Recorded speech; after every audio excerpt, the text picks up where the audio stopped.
Haleluya, salam saudaraku. Berjumpa kembali dalam program Jalan Kehidupan.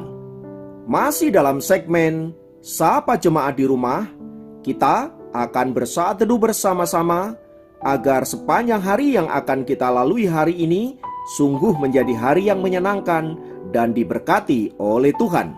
Mari kita berdoa. Bapa, kami rindu lawatan-Mu melawat kami.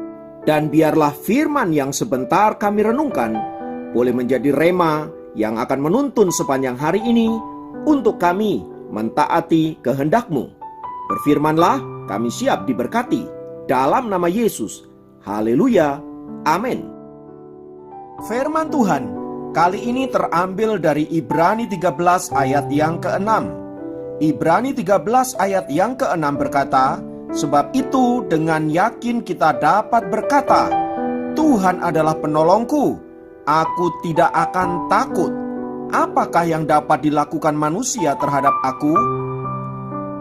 Saudaraku, Ibrani pasal yang ke-13 ini berisi nasihat yang ditujukan kepada orang-orang percaya agar mereka senantiasa hidup di dalam Tuhan dan senantiasa mengandalkan Tuhan. Di ayat yang kelima di sana diperintahkan, janganlah kamu menjadi hamba uang dan cukupkanlah dirimu dengan apa yang ada padamu, karena Allah telah berfirman, aku sekali-kali tidak akan membiarkan engkau dan aku sekali-sekali tidak akan meninggalkan engkau. Bagian firman Tuhan ini ingin menegaskan bahwa Allah lah pemelihara hidup kita, dan bahwa janji firman Tuhan ini pasti dikenapi di dalam hidup orang-orang yang percaya kepada Tuhan, yang mengandalkan dan menyerahkan hidupnya sepenuhnya kepada Tuhan. Karena itulah di ayat yang ke-6 tadi berkata, Tuhan adalah penolongku, aku tidak akan takut. Nah, berbicara tentang Tuhan adalah penolongku, seringkali kita memiliki persepsi pertolongan Tuhan itu harus sesuai dengan apa yang kita pikirkan. Dan biasanya kita selalu berpikir bahwa pertolongan Tuhan itu harus sesuatu yang spektakuler. Tapi tahukah Anda saudara-saudara bahwa cara Tuhan kadang sangat sederhana sekali dalam hidup kita. Melalui hal-hal yang kecil, hal-hal yang remeh-temeh dapat dipakai oleh Allah untuk menyatakan kuasanya, untuk menyatakan kelepasannya, bahkan untuk menolong hidup kita. Seperti yang dialami oleh seorang pria Prancis yang bernama Kearney. Kearney suatu kali melakukan tindakan yang menjengkelkan Kaisar Napoleon Bonaparte. Karena hal itu, maka Kearney dimasukkan ke dalam sel bawah tanah.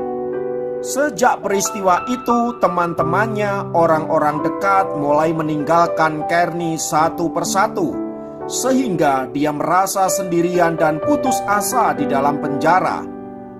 Dan di tengah keputusasaannya itu, ia mengambil batu dan menuliskan sebuah kalimat di dinding sel penjaranya. Tidak seorang pun yang peduli. Setelah sekian lama menjalani hukuman di dalam penjara, suatu hari sebatang tunas kecil menyembul melewati celah kecil di lantai selnya dan mulai tumbuh ke atas menuju sebuah cahaya kecil di atap selnya. Melihat ada tanaman yang mulai tumbuh di dinding selnya, Kearney kemudian menyisikan sedikit air dari minuman yang biasanya ia terima untuk menyirami tanaman itu. Hari demi hari ia lakukan dengan begitu tekun, hingga tanaman itu tumbuh menjadi besar dan kemudian mengeluarkan sebuah bunga berwarna biru yang sangat indah. Saat kelopaknya terbuka sempurna, tahanan yang kesepian itu segera mencoret tulisan yang pernah ia buat di dindingnya dan digantikan dengan kata Allah peduli. Kisah Kearney yang senantiasa tekun memelihara dan merawat tanaman itu terdengar oleh tahanan lain di sel yang berbeda. Tahanan itu memiliki seorang anak gadis kecil yang diizinkan masuk untuk menjenguk ayahnya. Gadis kecil itu kemudian mendengar tentang Kerni yang senantiasa merawat bunga itu dan menceritakannya kepada ibunya dan kepada saudara-saudaranya. Tak lama sesudah itu, kabar mengenai hal itu tersebar sampai ke telinga permaisuri Yosefin yang terkenal ramah itu. Istri Kaisar Bonaparte itu berkomentar, "Orang yang begitu telaten dan penuh kasih memelihara bunga tidak mungkin orang yang jahat."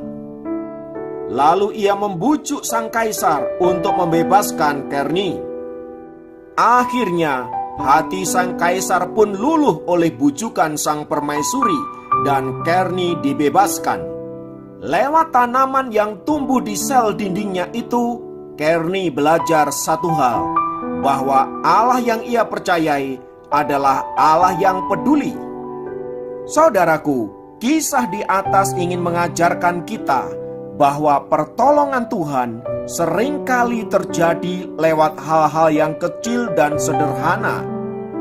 Tinggal bagaimana kita memiliki kemampuan untuk melihat bahwa hal-hal yang kecil itu sedang dipakai oleh Allah untuk menjadi alat pertolongan bagi kita.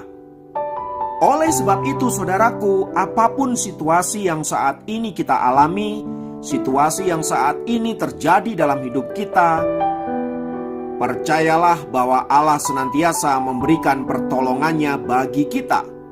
Mari kita perluas cakrawala berpikir kita dan lihatlah sekeliling kita. Kalau di situ Allah sedang menyediakan pertolongannya bagi kita. Dengan begitu, seperti surat Ibrani 13 ayat yang ke-6 yang berkata, "Tuhan adalah penolongku, aku tidak akan takut," itu benar-benar dapat kita alami di dalam kehidupan kita. Hari ini mungkin Anda punya masalah dalam hal keuangan, keluarga, kesehatan, bisnis, dan lain sebagainya. Saudaraku, seperti kata Ibrani tadi, mari kita berani berkata, "Tuhan adalah penolongku, aku tidak akan takut." Kiranya firman Tuhan ini memberkati Anda dimanapun berada. Mari kita berdoa. Tuhan, kami naikkan syukur untuk kasih-Mu, untuk penyertaan-Mu, untuk apapun yang Kau izinkan untuk kami alami. Kami percaya Engkau ada di sana untuk menolong setiap kami. Oleh sebab itu, ajarkan kami percaya sepenuhnya akan cara-Mu untuk menolong kami. Mungkin itu lewat hal-hal yang kecil, hal-hal yang sederhana. Buka cakrawala kami, Tuhan, agar kami dapat mampu menangkap apa yang hendak Kau kerjakan dalam hidup kami. Terpujilah nama-Mu kekal selama-lamanya. Dalam nama Yesus kami berdoa. Haleluya.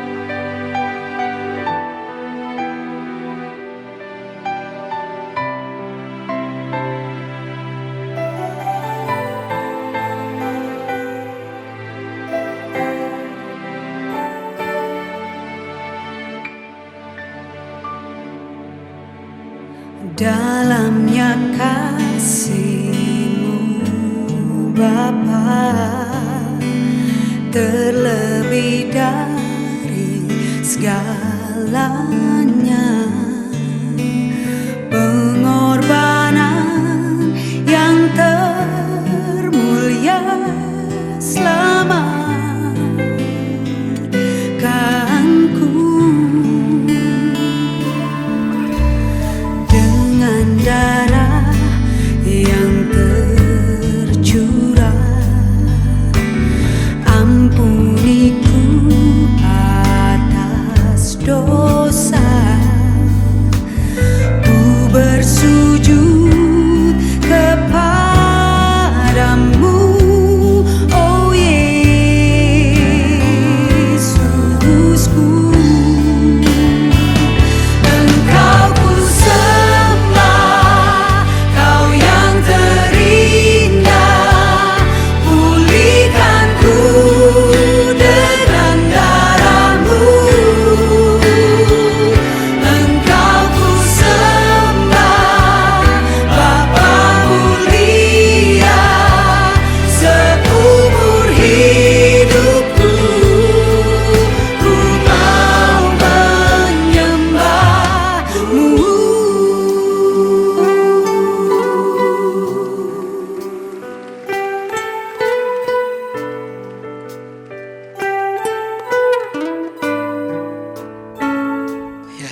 dengan darah yang tercurah.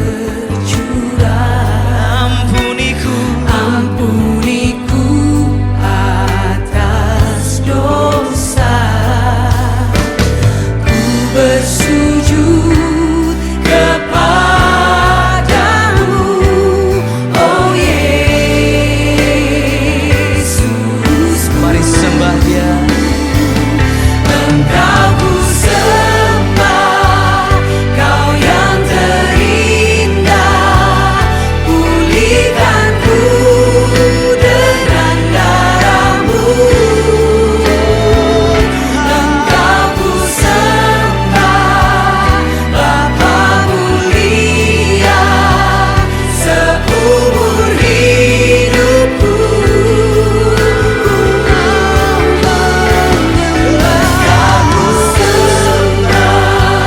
Kau yang terindah, pulihkanku dengan darah-Mu.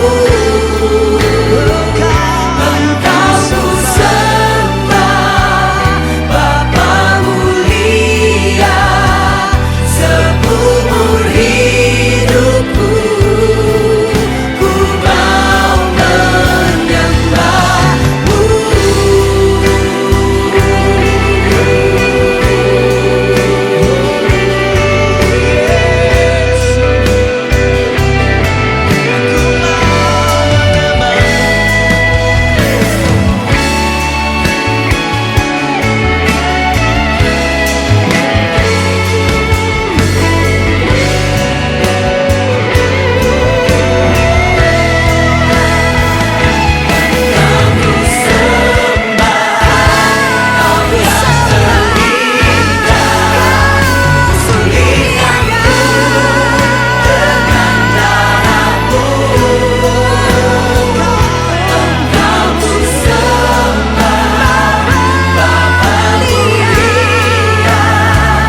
Seumur hidupku, Kau sembah, Kau yang terindah. Pulihkanku dengan darah-Mu. Engkau ku sembah, Bapa mulia, seumur hidupku. Ku mau menyembah-Mu.